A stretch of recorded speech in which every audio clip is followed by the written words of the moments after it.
T نے کارروائی کی لاہور دھماکے کو دنیا کے سامنے اشکار کرنے کی، اس کے اوپر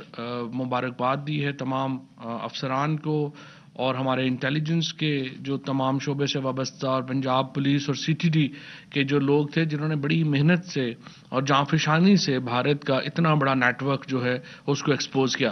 میں آپ کو یقیناً یہ بات بتانا چاہتا ہوں کہ یہ ایک جو نیکسس ہے جس کی کچھ تفاصیل آپ کو انشاءاللہ مجھے امید ہے کہ اگلے چند ہفتوں میں جو ہے وہ آپ کے سامنے لے کے آئیں گے،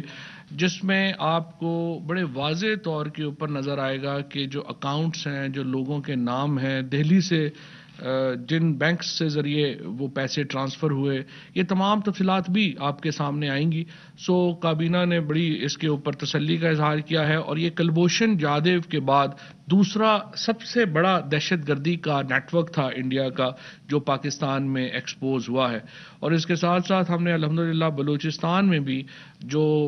بھارت کی ایک ٹیررزم نیٹ ورک تھا اس کو بڑی کامیابی سے توڑا ہے، اور جو بھی اس میں لوگ ملوث ہیں ان کو بھی ہم نے کافی حد تک اپریہینڈ کر لیا ہے، اور انشاءاللہ مجھے امید ہے کہ اس کے نتیجے میں پاکستان کے اندر جو ایک امن و امان کی سچویشن ہے اس میں بہتری آئے گی۔ اور اس کے ساتھ ساتھ میں آپ کو یہ بھی بتاتا چلوں کہ جو بلوچستان میں وزیر اعظم صاحب نے جس طرح سے کل اعلان کیا ہے کہ جو ناراض بلوچستان کے یا قوم پرست تھے جو براہ راست لنکڈ نہیں تھے ہندوستان کے ساتھ، جو تو ہندوستان کے ساتھ لنکڈ تھے اور ٹیررزم میں ملوث تھے، ظاہر ہے ان کے لیے تو کرائٹیریا اور ہوگا، لیکن جو ناراض لوگ ہیں یا جو اپنی کچھ اور مسائل کی وجہ سے جو ناراض تھے ان کے ساتھ مذاکرات کے لیے، بات چیت کے لیے پلان کے اوپر کام شروع کر دیا گیا ہے، اور انشاءاللہ تعالی آپ دیکھیں گے کہ بلوچستان جلد جو ہے وہ امن کا بنے گا۔ اور یہ اس لیے بھی ہمارے لیے بڑا امپورٹنٹ ہے کہ جو سی پیک کے جو اس وقت آپ کو ثمرات ہیں ان میں بلوچستان بہت ہی اہمیت کا حامل ہے، اور کل کا جو دورہ تھا وزیر اعظم صاحب کا گوادر کا، وہ اس کا ایک دفعہ پھر اس چیز کا ایک ایویڈنس ہے، اس کی شہادت ہے کہ ہم سی پیک کو کتنی اہمیت دیتے ہیں۔ آج 5:15 بجے تقریباً وزیر اعظم صاحب جو چائنا کی کمیونسٹ پارٹی آف چائنا ہے اس کی جو 100 سالہ اینیورسری ہو رہی ہے اس میں بھی شرکت کریں گے اور ورچوئل خطاب کریں گے چائنا کی سی پی سی سے۔ اسی طریقے سے آج کی جو کابینہ کا جو اجلاس تھا اس میں حسب معمول الیکٹرک جو ہماری ووٹنگ مشینز ہیں ان کے اوپر بریفنگ ہوئی، اور شبلی فراز صاحب نے بتایا ہے کہ 15 جولائی تک جو ministry of science and technology کے جو ادارے ہیں وہ بھی اپنی مشین جو ہے وہ تیار کر لیں گے۔ جہاں تک ٹیکنالوجی کا تعلق ہے، ای وی ایم ٹیکنالوجی بڑی میچور ہے اور کمپنیاں بھی اس کو بنا رہی ہیں۔ Ministry of science and technology کا جو انڈیجنس اسٹرکچر ہے وہ بھی اب اس قابل ہے کہ وہ یہ مشین جو ہے وہ بنا سکے، اور ہم نے پھر اوورسیز پاکستانیز کی جو الیکٹرانک ووٹنگ ہے اس کے اوپر بھی منسٹری آف آئی ٹی نے اور امین الحق صاحب نے اور ڈاکٹر بابر اعوان صاحب نے بھی بریفنگ دی، اور ایک کمپریہنسو جو الیکٹورل ریفارمز ہیں جن کے ذریعے ہم ایک یہ حق دینا چاہتے ہیں اوورسیز پاکستانیز کو ووٹ کا، اور الیکشنوں میں پاکستان کے اندر الیکٹرک ووٹنگ لانا چاہتے ہیں، اس کے متعلق اپڈیٹ کیا، اور ہمیں امید یہ ہے کہ 15 جولائی تک انشاءاللہ ہم یہ جو الیکٹرک ووٹنگ کا نظام ہے وہ ہم مکمل طور کے اوپر تیار کر پائیں گے۔ کابینہ کو گزشتہ اجلاسوں میں لیے گئے فیصلوں پر عمل درآمد کی رپورٹ پیش کی گئی۔ اب تک کابینہ کے 141 اجلاس ہوئے ہیں جن میں 3776 فیصلے کیے گئے۔ ان میں 3444 یعنی تقریباً 91% جو فیصلے ہیں ان کے اوپر عمل درآمد ہو چکا ہے۔ 66 کے اوپر جو عمل ہے وہ جاری ہے، اور 123 ایسے فیصلے ہیں جن پر عمل درآمد میں تاخیر ہوئی ہے، اور 142 فیصلے مفاہمتی یادداشتوں سے متعلق ہیں یا معاہدوں سے متعلق ہیں جو کہ کابینہ نے لیے ہیں۔ اسی طریقے سے مختلف وزارتوں میں متعلقہ زیر التواء فیصلوں سے متعلق معاملات پر بھی غور کیا گیا۔ اس وقت جو ایک آؤٹ پور ہے پاکستان میں ٹورزم کا، اور ناردرن ایریاز میں آپ دیکھتے ہیں کہ بہت زیادہ ٹورسٹ جو ہیں وہ جا رہے ہیں، لیکن جو گلگت کی اسپیشلی فلائٹس ہیں ان میں آپ کو کافی پرابلمز آتی ہیں، کیونکہ وہ جو ایئرپورٹ ہے وہ آل ویدر ایئرپورٹ نہیں ہے، سارے موسموں کے لیے وہ کارآمد نہیں ہے. تو ابھی ہم نے سکردو کو ایک انٹرنیشنل ایئرپورٹ بنا رہے ہیں، لیکن اس کے ساتھ ہم چاہتے ہیں کہ سکردو اور گلگت بلتستان جو ایئرپورٹس ہیں ان کو آل ویدر ایئرپورٹس بنایا جائے. اور سول ایویشن کو وزیر اعظم صاحب نے یہ ہدایت کی ہے کہ ایک پورا منصوبہ لے کے آئیں جس کے ذریعے ان ایئرپورٹس کو جو ٹورزم کے متعلق ہیں ان کو ہم آل ویدر ایئرپورٹس بنائے جا سکیں، اور ان میں گلگت اور سکردو ایئرپورٹس جو ہیں ظاہر ہے کہ ان کی سب سے زیادہ اہمیت ہے. اسی طرح سے وزیر اعظم صاحب نے یہ سول ایویشن ڈویژن کو ہدایت کی ہے کہ جو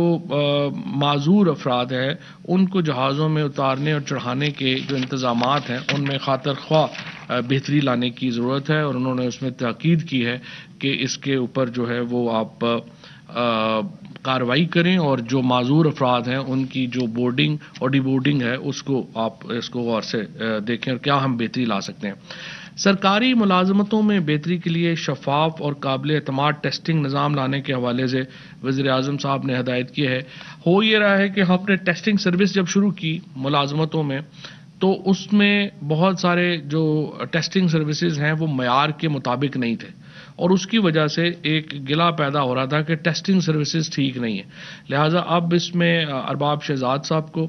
شفقت محمود صاحب کو، لا منسٹر صاحب کو اور مجھے وزیر اعظم صاحب نے یہ کہا ہے کہ یہ چار ہم لوگ بیٹھیں گے اور یہ جو ٹیسٹنگ سروس کا نظام ہے اس کے اوپر ایک پورا ہم کام کریں گے. اس میں ٹیکنالوجی لانا بڑی امپورٹنٹ ہے تاکہ کسی کو بھی پتہ نہ ہو کہ آخر جو پیپر آ رہا ہے وہ کہاں سے آ رہا ہے، کون سا پیپر ہوگا، اور پیپر بنانے والے بھی جو ہیں ان کو بھی یہ خود علم نہ ہو کہ کس اسٹوڈنٹ کو کیا پیپر آئے گا. تو اس قسم کا ایک نظام ہمیں وضع کرنے کی ضرورت ہے تاکہ ٹرانسپیرنسی ہم جو ہے وہ لا سکیں. چیئرمین سی ڈی اے کو ہدایت کی گئی ہے کہ گرین ایریاز کے تحفظ اور وفاقی دارالحکومت میں تجاوزات کے خاتمے کے حوالے سے تفصیلی بریفنگ جو ہے وہ دیں. وزیر اعظم جب سے پرائم منسٹر صاحب نے حلف لیا ہے ان کا بہت ایمفیسس رہا ہے، بہت ان کا زور رہا ہے کہ گرین ایریاز کے اوپر تعمیرات نہیں ہونی چاہیے. اسلام آباد میں ہم نے کئی 100 کنال زمینیں کینسل کی ہیں اور جو آرگنائزیشنز کو ملی تھیں لیکن وہ گرین ایریا کے اوپر تھی، اور جو ڈیمارکیشن ہے اسلام آباد کے اندر گرین ایریا کی اس کو انشور کیا گیا ہے. اور اسی طرح سے باقی شہروں میں بھی وزیر اعظم صاحب کا جو ماسٹر پلانز بنا رہے ہیں اس میں یہی ہے کہ آپ یہ نہ ہو کہ گرین ایریاز ہمارے ختم ہو جائیں اور کنکریٹ کے ہم پورے جنگل کھڑے کر دیں، جیسے ہم نے دیکھا شہباز شریف صاحب نے اور کراچی میں جو پیپلز پارٹی کی حکومت ہے انہوں نے اسی طرح سے بغیر پلان کے ہر جگہ کے اوپر کنکریٹ کی بلڈنگز کھڑی کر دیں. اس سے ایک پورا ہمارا شہری نظام جو ہے وہ دھرم بھرم ہو کے رہ گیا. اس کو بحال کرنا مشکل ہے لیکن اس کو لانا ضروری ہے. وفاقی وزراء مملکت اور دیگر شخصیات کے پروٹوکول اور سیکیورٹی کے حوالے سے معاملات کا جائزہ لیتے ہوئے وزیر اعظم نے ہدایت کی ہے کہ اس حوالے سے نظام کا اثر نو جائزہ لیا جائے. وزیر اعظم صاحب کو یہ رپورٹ آئی ہے کہ کئی حکومتی اکابرین جن میں صوبائی جو ہمارے پارٹی کے اعلیٰ عہدیدار ہیں اور وفاق میں بھی وہ پروٹوکولز زیادہ استعمال کر رہے ہیں. اور وزیر اعظم نے یہ کہا ہے کہ دیکھیں میں خود صرف رات کو اس لیے نہیں نکلتا، کھانوں پہ نہیں جاتا، شادیوں پہ نہیں جاتا، کیونکہ مجھے لگتا ہے کہ میرے جانے سے لوگوں کو تکلیف ہوگی اور ایک ایکسٹرا آرڈنری پروٹوکول جو ہیں ان کو اوائڈ کرنا چاہیے. لہٰذا انہوں نے اس بارے میں سختی سے ہدایت کی ہے اور تمام متعلقہ محکموں کو بھی بتا دیا گیا ہے اور تمام وزراء کو اور گورنرز کو اور جو صوبائی ہمارے اکابرین ہیں ان کو بھی بتایا گیا ہے کہ آپ اپنے پروٹوکولز میں کمی لائیں، اور جہاں پر بھی ایکسیسو پروٹوکول ہوگا وزیر اعظم صاحب اس کے اوپر ایکشن لیں گے. لہٰذا اور میڈیا بھی دیکھ رہا ہے اور پی ٹی آئی کا ہمیشہ یہ معاملہ رہا ہے کہ اوور آل پروٹوکولز جو ہیں وہ نہیں ہونے چاہیے. سیکیورٹی کی کچھ ایسے البتہ ضرور ہیں جن کو سیکیورٹی کی ضرورت ہے، ان کی سیکیورٹی میئرز جو ہیں وہ علیحدہ لیے جائیں گے، لیکن پروٹوکولز میں کمی جو ہے وہ لانی ضروری ہے. اس کے ساتھ ساتھ وزیر اعظم نے یہ بھی ہدایت کی ہے کہ جھنڈا لہرانے کے ہمارا جو فلیگ ایکٹ ہے اس کے اوپر عمل درآمد نہیں ہو رہا، اور فلیگ ایکٹ کے تحت جو وفاقی وزراء ہیں صرف انہی کو ہی جھنڈا لگانے کی اجازت ہے، اور باقی جن کو پروویژن دی گئی ہے صرف وہی جھنڈا استعمال کریں. اور اس حوالے سے کابینہ کے آئندہ اجلاس میں ایک تفصیلی پرائم منسٹر آفس جو ہے وہ ایک تفصیلی پالیسی جو ہے وہ لے کر کے آئے گا. ایک بہت بڑے جو فیصلے کے ذریعے جو کابینہ نے سول ایویشن اتھارٹی آرڈیننس 2021 اور پاکستان ایئرپورٹس اتھارٹی آرڈیننس 2021 کی منظوری دی ہے. اس کا بہت بڑا فائدہ یہ ہوگا کہ سول ایویشن کو ایک ریگولیٹری باڈی بنا دیا گیا ہے اور ایئرپورٹس کے اوپر سروسز کے لیے ایک علیحدہ باڈی بنے گی. ابھی تک یہ اکٹھے تھے سول ایویشن، اس کی وجہ سے ریگولیٹری باڈی اور سروسز باڈی اکٹھی تھی، جس کی وجہ سے ہمارے ایئرپورٹس کے اوپر جس قسم کا ایک سسٹم ہونے چاہیے وہ اس طرح کے نہیں ہو سکے. سو اس کو علیحدہ کرنے کی ضرورت تھی، اس کو علیحدہ کر دیا گیا اور اس کے نتیجے میں ایک میں سمجھتا ہوں ایئرپورٹس کے نظام میں کافی بہتری آئے گی. Securities and exchange commission of Pakistan SCCP کے حوالے سے 30 جون 2021 کو اختتام پذیر مالی سال کے لیے RSM اویس حیدر لیاقت نعمان چارٹرڈ اکاؤنٹنٹس مقرر کیا گیا. اس کے ساتھ جو ایک اور بہت ہی اہم معاملہ جس کے اوپر بڑے طویل عرصے سے بات ہو رہی ہے اور وزیر اعظم اس کے اوپر بہت کین ہیں اور بڑا انہوں نے اس کے اوپر ہمیشہ زور دیا ہے، وہ فاٹا میں، گلگت بلتستان میں اور بلوچستان کے اندر جو 3G اور 4G کی سہولت ہے اس کے اوپر ایک بہت ان کی پالیسی ہے کہ اس کو دیا جائے. اب یہ بتایا گیا ہے کہ جو A کلاس میں اضلاع شامل ہیں فاٹا کے، ان تمام میں 3G اور 4G کی سروسز دے دی گئی ہیں. وزیر اعظم صاحب نے ہدایت کی ہے کہ جہاں پر یہ سہولیات ابھی تک نہیں دی گئیں وہاں پر اس کے فوری ان کو پہنچانے کے لیے اقدامات جو ہیں وہ کیے جائیں. کیونکہ دیکھیں ہمارے ہاں لا اینڈ آرڈر افغانستان کا معاملہ ہے یا وہ تو معاملات حل ہوتے نظر نہیں آ رہے، تو ہم یہ تو نہیں کر سکتے کہ اپنی جو ہماری پاپولیشن ہے اتنی بڑی اس کو ہم ایک طویل عرصے تک جو ہے وہ اتنی بڑی سہولت سے استفادہ ہی نہ کرنے دیں، کیونکہ انٹرنیٹ تو اب بنیادی حق ہے. سو وزیر اعظم صاحب نے اس کے لیے کہا ہے کہ ترجیحی اقدامات اٹھائے جائیں اور اگر کوئی سیکورٹی سچویشن کہیں پہ بنے گی تو وہ پھر وزیر اعظم صاحب کے علم میں لائیں گے اور اس کے مطابق اس کے اوپر عمل کرے گا. لیکن جنرلی ان تمام علاقوں کو 3G اور 4G کی سہولت دینا جو ہے اس کا وزیر اعظم نے کہا ہے کہ ان لوگوں کا فنڈامنٹل رائٹ ہے کہ وہ ان کو ملے. Islamabad capital territory safe city authority act 2021، Islamabad capital territory maintenance of public order 2019، Islamabad capital territory security of vulnerable establishment act اور Islamabad capital territory sound regulation act, یہ تمام جو ہیں یہ CCLC کو یعنی کابینہ کی جو کمیٹی ہے لیجسلیشن کی اس کو بھیج دیے گئے ہیں. اب وزیر مذہبی امور نے یہ تجویز پیش کی ہے کہ اسلام آباد میں جتنے مدارس اور مساجد ہیں ان کے جو امام ہیں اور ائمہ کرام ہیں ان کو بھی KP کی طرز کے اوپر ماہانہ مشاعرہ دیا جائے اور وزیر اعظم صاحب نے اس کے اوپر بھی کہا ہے کہ اس تجویز کو دیکھ کے اس کے اوپر آگے چلنے کی ضروری ہے. Islamabad capital territory information act of 2019 temporary residential act پر غور کرتے ہوئے اس کو بھی جو ہے وہ بھجوا دیا گیا ہے CCLC میں. بلوچستان میں PEMRA council of complaints Balochistan کے ممبران کی منظوری دی گئی ہے. سحر زریں بندیال کو PEMRA council of complaints Lahore میں تعینات کیا گیا ہے ممبر کمپلینٹ کے طور کے اوپر. CEO Pakistan gem and jewellery development company کی تعیناتی کا اور EOB جو چیئرمین ہے ان کی جو تعیناتی کا معاملہ ہے اس کو مؤخر کیا گیا ہے. کرونا ویکسین کی ایک ویسے یہ کرونا ویکسین کی پہلے یہ ہمارے ہاں جو چل رہی ہے اس کی کونوینڈیشیا اس کا جو سالٹ ہے اس کی قیمت مقرر کی گئی ہے 12,186 روپے 3 ڈوزز کی. اسی طرح جو صوبائی ہمارے NCOC کے سربراہ اسد عمر صاحب نے کابینہ کو کورونا صورتحال کی وبا کے بارے میں بریفنگ دی ہے اور انڈین ویرینٹ کے پھیلاؤ کے حوالے سے بریفنگ دی ہے. کابینہ نے جو ابھی اکانومسٹ نے جس طریقے سے پاکستان کو دنیا کے 3 ان ممالک میں شامل کیا ہے جنہوں نے سب سے افیکٹو رسپانس دیا ہے کرونا کا، جس میں نیوزی لینڈ شامل ہے، ہانگ کانگ شامل ہے اور اس کے بعد پاکستان شامل ہے، جس میں انہوں نے کہا ہے کہ ان 3 ممالک نے نیوزی لینڈ اور پاکستان نے سب سے بہترین طریقے سے اس کو جو کرونا کا جو مقابلہ ہے وہ کیا ہے اور جس طریقے سے جو ہم نے اقدامات لیے ہیں ان کو اکانومسٹ نے سراہا ہے اور اس کے اوپر بھی ہم جو کابینہ ہے اس نے NCOC کو مبارکباد دی ہے اس اہم کامیابی کے اوپر. کابینہ نے وفاقی حکومت اور اس کے اداروں کی ملکیت میں ملک کے طول و عرض میں واقع اراضی کے بہتر انتظام اور ان کو بہتر بروئے کار لانے کے حوالے سے federal government properties management authority کے قیام کے حوالے سے قانون کی اصولی منظوری دی ہے. یہ قانون بہت اہم ہوگا. اس کے نتیجے میں جو وفاق کی جو تمام پراپرٹیز ہیں ان کو اس اتھارٹی کو دیا جا سکے گا، اور یہ اتھارٹی ان پراپرٹیز کو آگے جو کمرشلی ڈسپوز آف کرنے کا پلانز جو ہے وہ کر سکے گی، کیونکہ اس وقت اربہ روپے کی پراپرٹیز ہیں جو پڑی ہوئی ہیں، جن کے اوپر قبضے ہوئے ہیں، جو استعمال میں نہیں لائی جا رہی، ان کو ایک طریقے سے ڈسپوز آف کرنے کا جو کام ہے وہ کیا گیا ہے. پاکستان بیورو آف شماریات میں ممبر سپورٹ سروسز کی تعیناتی کے حوالے سے تعیناتی کا عمل دوبارہ شروع کیا جائے گا، کیونکہ اس کی جو قانونی اس میں مسئلہ یہ تھا کہ ری اپوائنٹمنٹ ہونی ہے، اور ری اپوائنٹمنٹ کے لیے اشتہار آنا ضروری تھا. کابینہ کمیٹی برائے توانائی کے 17 جون 2021 کے اجلاس میں لیے گئے فیصلوں کی توثیق کی گئی ہے. اسی طرح سے کابینہ کمیٹی برائے توانائی کے 18 جون 2021 کے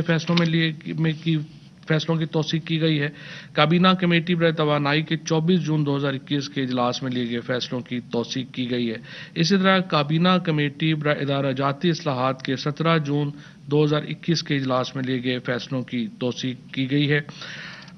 کابینہ نے بجٹ کی تیاری کے دوران ٹیرف کے ضمن میں آنے والی بے قاعدگیوں کو دور کرنے کے لیے مختلف اشیاء پر لاگو ریگولیٹری ڈیوٹی اور ایڈیشنل کسٹم ڈیوٹی کے حوالے سے نیشنل ٹیرف پالیسی بورڈ کے فیصلوں کی جو منظوری ہے، اس میں جو آئٹم تھا ہمارا گاڑیوں سے متعلق یا سی بی، اس کو منظوری دے دی ہے. باقیوں کے لیے ایک ہفتہ ڈیلے ہوگا. کل انشاءاللہ آٹو پالیسی کے اوپر جو منسٹر انڈسٹریز ہیں وہ اعتماد میں لیں گے، اور انشاءاللہ پاکستان کے لوگوں کو خوشخبری ملے گی کہ گاڑیوں کی جو قیمتیں ہیں ان میں ایک سبسٹینشیل کمی آپ کو نظر آئے گی. اسی طریقے سے جو ایک اور امپورٹنٹ جو چیز ہے وہ یہ میں آپ کو بتانا چاہتا ہوں کہ ہمارا جو اس وقت ڈیٹ ریلیف جو ہمیں دیا گیا ہے، G20 نے پاکستان کا 1.121 ارب روپے کا جو ڈیٹ ہے اس کو ریشیڈیول کر دیا ہے، اور 1.05 ارب ڈالر کا جو ریلیف ہے وہ ہم ایکسپیکٹ کر رہے ہیں کہ ہمیں اس مہینے میں مل جائے گا. لہذا 3.7 ارب ڈالر کا جو ریلیف ہے وہ اس میں قرضوں کی جو ری شیڈیولنگ ہے اس میں انشاءاللہ تعالی جو ہے وہ ہمیں ملے گا. اسی طریقے سے جو ہمارا یہ اس سال کا جو بھی تو تازہ جو انڈیکس آیا ہے PBS کا، اس میں یہ بات بڑی خوشائند ہے کہ پاکستان میں جو قیمتوں میں استحکام نظر آ رہا ہے، اور آہستہ آہستہ جو قیمتیں ہیں وہ نیچے جانا شروع ہو گئی ہیں، اور اس کے نتیجے میں ہمارا جو ایک سینسٹیو پرائس انڈیکس ہے اس میں استحکام جو ہے وہ نظر آنا شروع ہو گیا ہے. اسی طریقے سے جو ہمارا ٹوٹل جو بہت بڑی کامیابی پاکستان کو ملی ایک ڈیکیڈ میں، 10 سال میں پہلی بار ہمارا کرنٹ اکاؤنٹ ڈیفیسٹ جو ہے وہ اب اس وقت نہیں ہے، اور ہم اس وقت $20 بلین کا لاس، جب پاکستان میں PT حکومت آئی تھی ہم $20 ارب کے کرنٹ اکاؤنٹ کے ڈیفیسٹ کے اوپر کھڑے تھے. آج الحمدللہ صرف 3 سال کے عرصے میں وہ ہم نے زیرو کر دیا ہے. اسی طریقے سے جو ہماری امپورٹس ہیں ان میں اب اضافہ ہو رہا ہے. $1 بلین کی مشینری جو ہے وہ پاکستان میں امپورٹ ہو رہی ہے، اور اگلے سال $2 بلین کی مشینری جو ہے وہ آئے گی.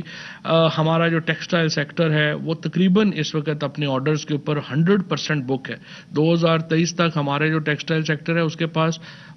کیپیسٹی ہی نہیں ہے اس سے زیادہ بنانے کی. تو آپ اندازہ لگا سکتے ہیں کس قسم کی جو ایک ریسرجنس ہوئی ہے ہمارے ہاں ایکسپورٹس کی. جو ہمارے فارن ریزروز ہیں اس وقت وہ بھی ماشاءاللہ بڑے استحکام کے اوپر ہیں. $5.7 ارب کا فارن ریزرو اس وقت اسٹیٹ بینک کا ہے، اور $700 ملین روشن ڈیجیٹل پاکستان کی جو اکاؤنٹس ہیں ان کے ذریعے جو ہے وہ اس وقت ہمارے پاس ہے. اس کے ساتھ ساتھ یہ بھی میں آپ کو بتا دوں کہ پہلی بار پاکستان کی تاریخ میں 116 ارب روپیہ زیادہ جو قرضہ ہے وہ پرائیویٹ سیکٹر کو دیا گیا ہے، اور اس کا مطلب یہ ہے کہ اگلے سال یہ جو پرائیویٹ سیکٹر میں یہ ٹرف کا جو پروگرام ہے اور لانگ ٹرم کا جو پروگرام ہے اس کے نتیجے میں 300 ارب روپیہ مزید پرائیویٹ سیکٹر میں جائے گا. اور یہ سارا پیسہ ظاہر فیکٹریاں لگنے میں لگ رہا ہے، سارا پیسہ جو ہے اس کا انویسٹمنٹ ہو رہی ہے، اور آپ اندازہ لگا سکتے ہیں کہ یہ گیم چینجر ہے پاکستان کے لیے کہ ہمارا جو پرائیویٹ سیکٹر ہے وہ ان ساری چیزوں سے استفادہ جو ہے وہ کر رہا ہے. 4.7 ٹریلین کا ٹیکس کلیکشن ہے جو پاکستان کی ہسٹری کا سب سے بڑا ہے، اور یہ بھی ہم انشاءاللہ چاہیں گے کہ اگلے سال کے جو ہمارے جو ٹارگٹس ہیں وہ اس سے کہیں زیادہ ہیں، اور امید ہے کہ وہ بھی انشاءاللہ پورے ہوں گے۔ یہ آج کا کچھ تھا کابینہ کا اجلاس کے حوالے سے۔ آپ سوالات میں کوئی ہے تو بتا دیجیے۔ سر میں نے آپ سے یہ پوچھنا ہے کہ